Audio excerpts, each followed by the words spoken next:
anak yang dibonceng ibunya tewas terlindas truk setelah motor yang ditumpangi menghantam lubang di Jalan Raya Solo menuju Sragen.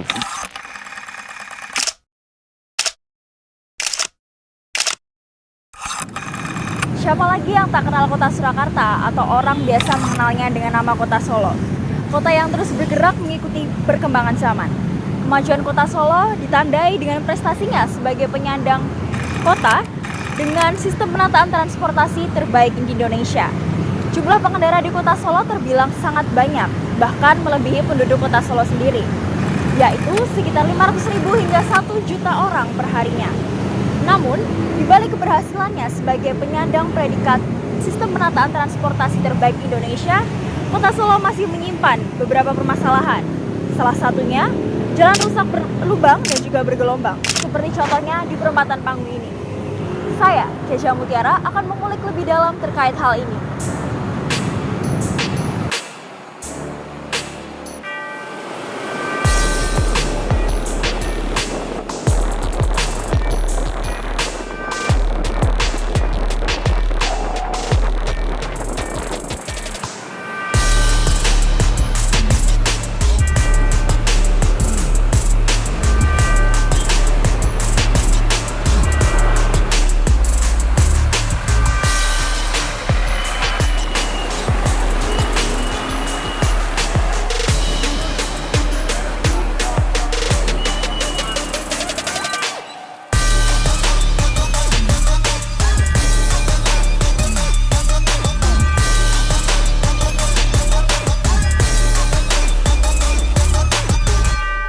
Untuk mendapatkan informasi, kami mencoba untuk mewawancarai beberapa pengguna jalan.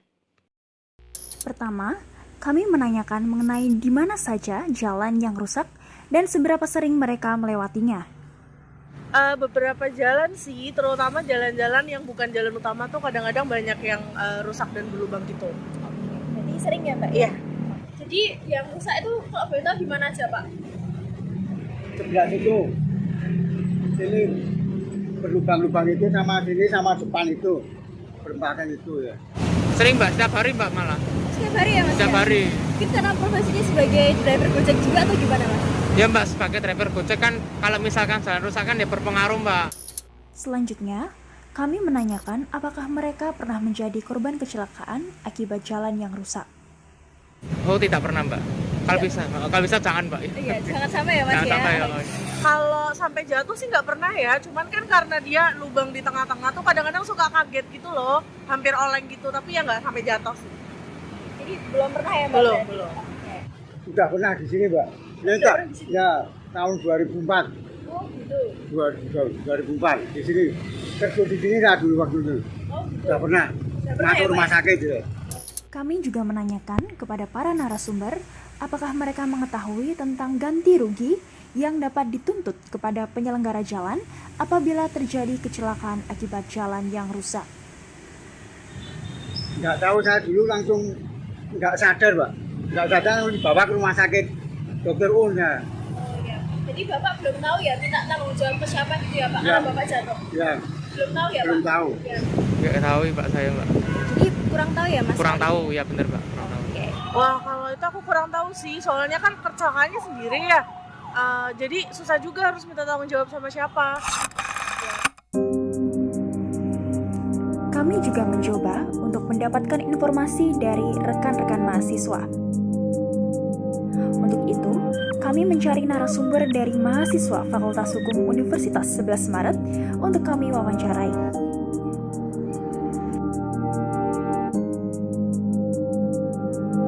Selamat siang, Yana. Selamat siang, Desya. Sebelumnya boleh memperkenalkan diri dulu, mungkin dari Baik. angkatan berapa gitu. Baik, perkenalkan. Nama saya adalah Yohanes Christian Kaming Yeti, mahasiswa Fakultas Hukum Universitas 11 Maret, angkatan 2021. Oke, ya sebelumnya perkenalkan Yohanes, aku Kezia di sini dari Novum. Izin mewawancara Yohanes terkait dengan kerusakan jalan ya. Oke. Ini langsung aja ya. Iya. Ke pertanyaan pertama, aku mau tahu nih, apakah Yohanes itu sering mengetahui atau melewati jalan raya yang rusak berlubang? Iya, tentu saja sepanjang hidup itu pasti menemui jalan rusak. Secara khususnya di kota halaman saya, di kota Bekasi, itu jikalau saya boleh sebutkan di kabupaten, maksud saya di Kecamatan Rawalumbu sama Kecamatan Bekasi Utara. Di situ saya melihat bahwasanya banyak sekali jalan-jalan rusak yang pastinya akan menghambat mobilitas dari masyarakat, terutama barang dan jasa yang ada di sana. Sehingga kalau berbicara mengenai apakah sering melewati jalan rusak, tentu saja pastinya sering. Akan tetapi, saya cukup terkejut ketika misalnya ada di Solo sini, karena jarang sekali ada jalan-jalan rusak, dan menurut saya ini merupakan suatu contoh yang baik juga bagi daerah saya di Kota Bekasi. Itu. Oke, baik. Mungkin untuk pertanyaan selanjutnya ya, apakah Yohanes itu pernah menjadi korban kecelakaan tunggal akibat melewati jalan yang rusak tersebut? Sepanjang hidup ini belum pernah menjadi korban dari jalan rusak, dan jangan sampai jikalau menjadi korban dari jalan rusak. Karena sangat aneh sekali ketika ada masalah kecil saja mengenai jalan, kita menjadi celaka, terutama nanti akan merenggut nyawa kita ketika nantinya lubang dari jalan tersebut itu berada dalam kedalaman yang cukup dalam, sehingga nanti juga akan berbahaya. Tapi sejauh ini belum pernah menjadi korban dari jalanan rusak tersebut. Oke, jadi belum pernah ya Yohanes? Iya. Jangan sampai juga ya. Iya. Oke, karena Yohanes ini sebagai mahasiswa Fakultas Hukum UNS, di sini aku mau izin bertanya, apakah Yohanes itu mengetahui kepada siapa Yohanes bisa menuntut ganti rugi dan juga pertanggungjawaban mungkin apabila nanti di kemudian hari Yohanes menjadi korban dari laka lalu lintas akibat jalan yang rusak? Iya, sebenarnya pemerintah sudah memfasilitasi dalam Undang-Undang Nomor 22 Tahun 2009 tentang LLAJ, lalu lintas dan angkutan jalan maksud saya, di mana di situ telah dijelaskan bahwasanya bagi masyarakat yang nantinya mengalami ataupun juga menjadi korban, dan terutama kendaraan itu mengalami kerusakan, maka korban tersebut dapat mengajukan gugatan ke pengadilan negeri, di mana nanti akan menggugat dari pemerintahan daerah ataupun juga stakeholder terkait yang bertanggung jawab atas jalanan yang ada di daerahnya, sehingga nantinya mereka dapat mendapatkan ganti rugi atas kerugian yang telah dialaminya. Pun juga perlu diketahui bersama bahwasanya dalam undang-undang tersebut juga ada beberapa perlindungan yang diberikan kepada pengguna jalan. Salah satunya adalah ketika masyarakat nanti menjadi korban dan lukanya itu ringan, maka bagi pemerintah dan juga stakeholder terkait itu akan diberikan denda itu sebesar 12 juta dan kurungan paling lama selama 6 bulan. Sedangkan jikalau kita itu mengalami suatu kecelakaan dalam proporsi yang berat, maka itu kita akan dikenakan, maka pemerintah tersebut dan stakeholder terkait itu akan diberikan pidana penjara itu paling lama itu selama 1 tahun, dan juga denda paling banyak 24 juta. Sedangkan kalau misalnya sampai meninggal dunia pengguna jalan tersebut, maka hukumannya akan lebih berat lagi, yaitu selama 5 tahun, dan untuk pidana dendanya itu sebanyak 120 juta. Jadi pemerintah telah melindungi dan memfasilitasi bagaimana supaya setiap masyarakat itu mendapatkan perlindungan sesuai dengan haknya.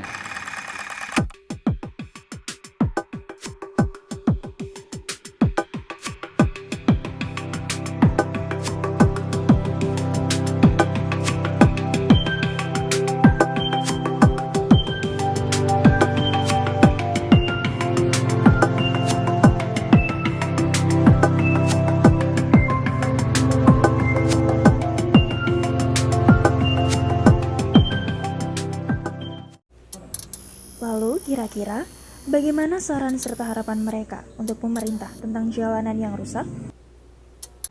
Ya saran saya ya semoga jalan yang rusak segera diperbaiki. Soalnya kan sekarang kan Solo padat ya Mbak ya. Jadi banyak pengguna jalan. Segeranya kalau bisa diperbaiki ya segera diperbaiki gitu. Nih bisa kalau ada jalan yang rusak banjir gitu, kalau bisa ya segera diperbaiki gitu aja Mbak dari saya. Ya, mewakili rekan-rekan pengguna jalan juga. Semoga diperbaiki secepatnya gitu. Yang pertama pas pembangunan jalan kalau bisa yang lebih serius gitu. Jadi jangan sampai jalan itu rusak di tengah jalan. Pun ketika memang ada kerusakan di tengah jalan, paling nggak harus cepat ditangani, dan perlu ada proses pelaporan yang jelas atau yang mudah diakses oleh pengguna jalan gitu, misalnya dengan ditempel di sepanjang jalan atau gimana gitu. Jadi orang ketika tahu bahwa di situ ada jalan yang rusak, mereka tahu harus lapor kemana supaya itu segera ditangani. Itu yang pertama. Terus kemudian mengenai tadi kalau sempat ditanya mengenai kalau kita jatuh minta tanggung jawab ke siapa sih? Nah, aku sendiri kan nggak tahu nih. Nah, itu mungkin perlu ada sosialisasi lebih lanjut kepada masyarakat bahwa kalau misalnya jatuh dan karena kerusakan jalan itu harus minta tanggung jawab manakah? Apakah ada asuransi khusus untuk itu? Itu sih mungkin yang perlu diperhatikan gitu. Karena kalau kita jatuh di jalan itu kan kita jatuh sendiri ya, berarti kasusnya kecelakaan tunggal itu tuh kadang-kadang mau nggak mau kita harus nanggung sendiri, nanggung malunya sendiri, nanggung biayanya sendiri juga. Itu sih paling.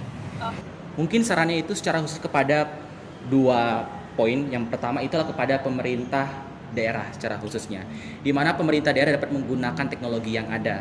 Pemerintah daerah dapat menggunakan ataupun juga membuat suatu aplikasi di mana masyarakat dapat melaporkan setiap jalan-jalan rusak yang ada di daerahnya, sehingga nantinya pemerintah daerah melalui dinas PUPR itu dapat memperbaiki segera. Karena seperti kita ketahui sendiri, sebenarnya itu sudah menjadi tanggung jawab dari pemerintah. Pemerintah harusnya aktif untuk mengetahui bagaimana jalan-jalan rusak yang ada di daerahnya. Tidak harus menunggu korban ataupun juga laporan dari masyarakat baru mereka bertindak untuk memperbaiki.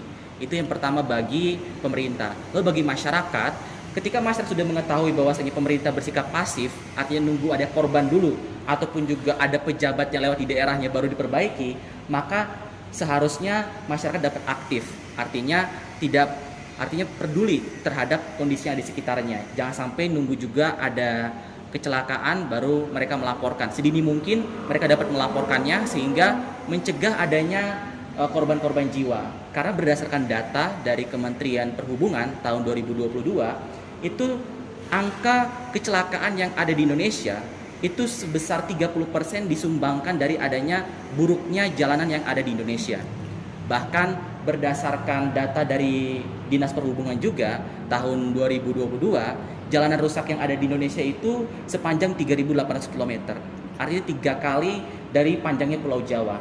Ini menjadi suatu perhatian bersama ketika nantinya pemerintah dan masyarakat itu aktif, maka hal-hal seperti ini dapat dikurangi. Dan begitu pun juga harapannya itu adalah sekiranya pemerintah mempunyai kesadaran lebih. Jangan sampai menunggu ada korban baru mereka bertindak, dan yang akan dirugikan itu adalah masyarakat itu sendiri. Sehingga dibutuhkan itikat baiknya, perannya bagaimana sehingga nantinya untuk masalah ini dapat terselesaikan dengan baik.